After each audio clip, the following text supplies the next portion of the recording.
In the producer's chair, James. What's your style of producing an album? Well, like you just said, you're getting nervous because that beer's there. It's like you don't want to be nervous. If you're nervous, you're gonna do a bad job.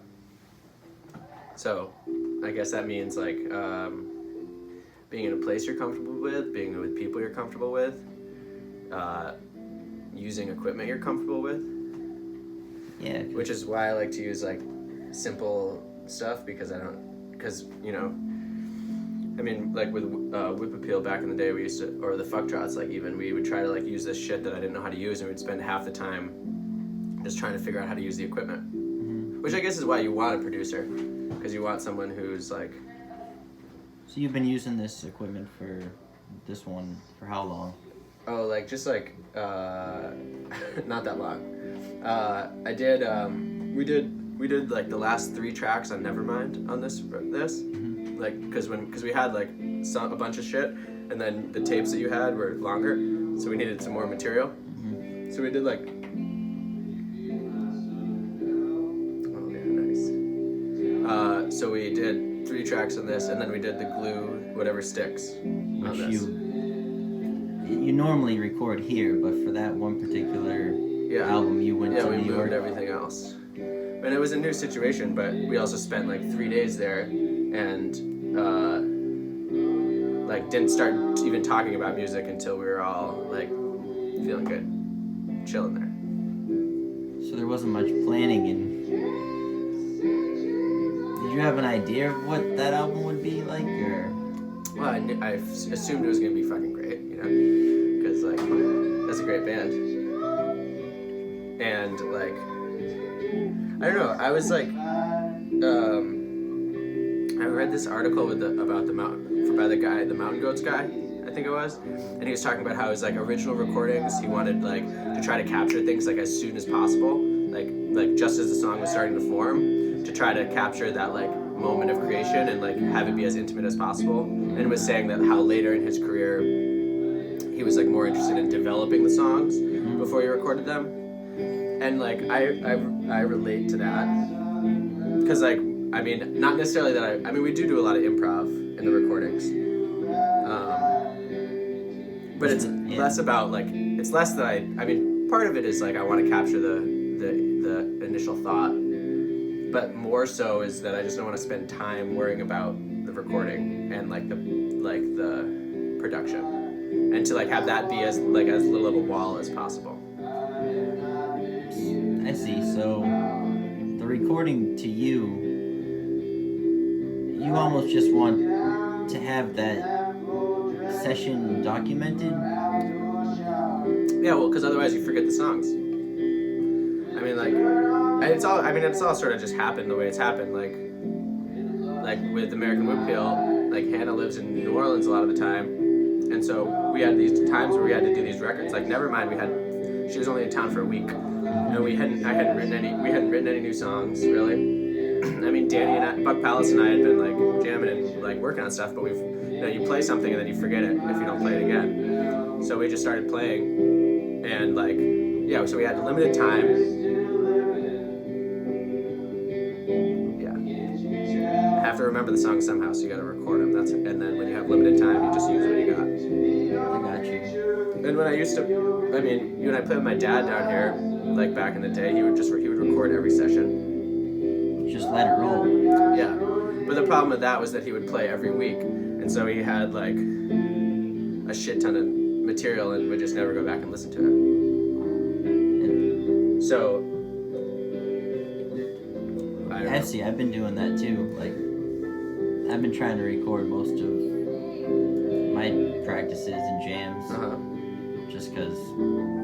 Do you go back and listen to them ever? No, not really. I always mean to. Yeah. Well, that's why I'm glad you're here. So we're actually listening to this.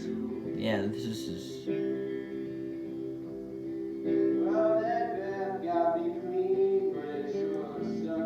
So you were saying that there's a little bit of a Lee Hazelwood thing going on? Well, I the vocal processing. Because I was telling you, I don't really like to normally use pedals, but when I was in New Orleans, this Ensemble, she was playing some music, and then she played Lee Hazelwood. And I listened to Lee Hazelwood before. Hannah hit me to him years ago a little bit, but I never really.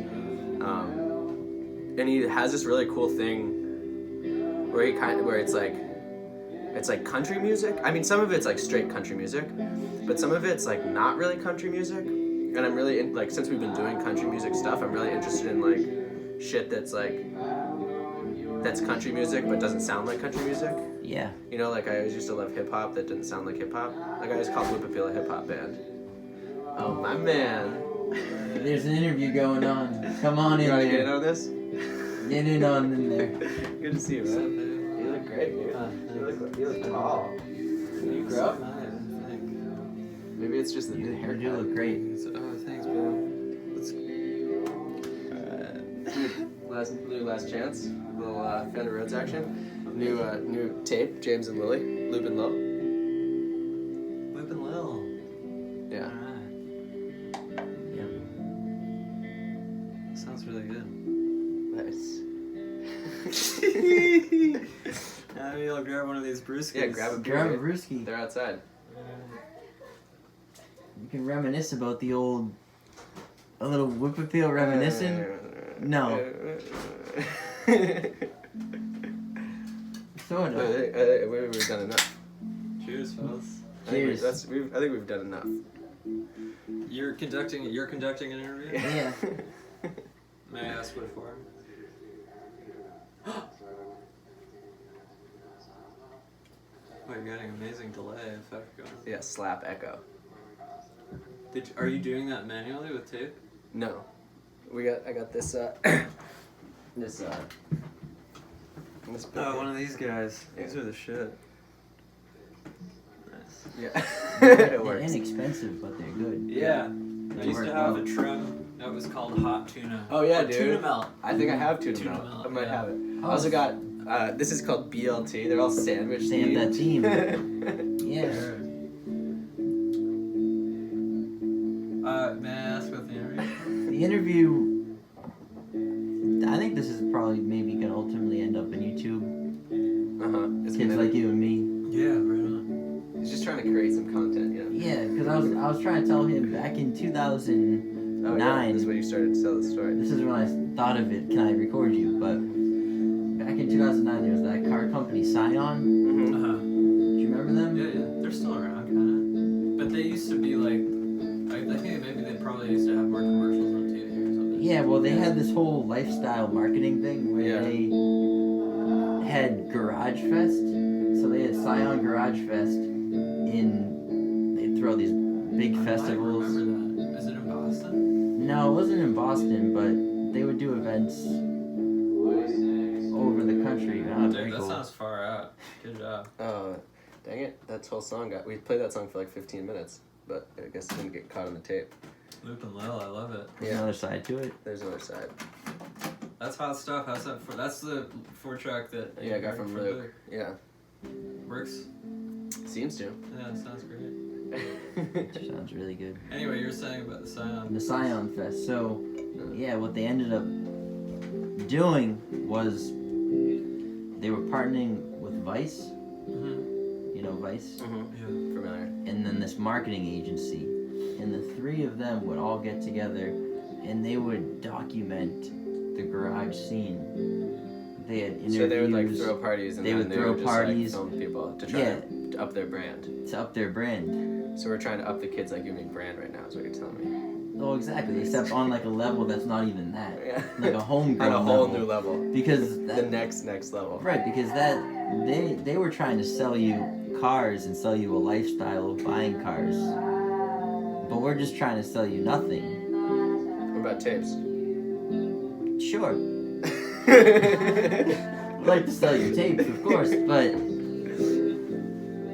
it all gets back to it, you know? Yeah. So That's cool. So, did I interrupt the interview or are you finished? Yeah, we're finished. no, that was it. Yeah, I think we should go get that piano before I Let's get get the drunk. piano. All right, well, So I get the piano. spoke to Keith. It's Cube's piano. Tease.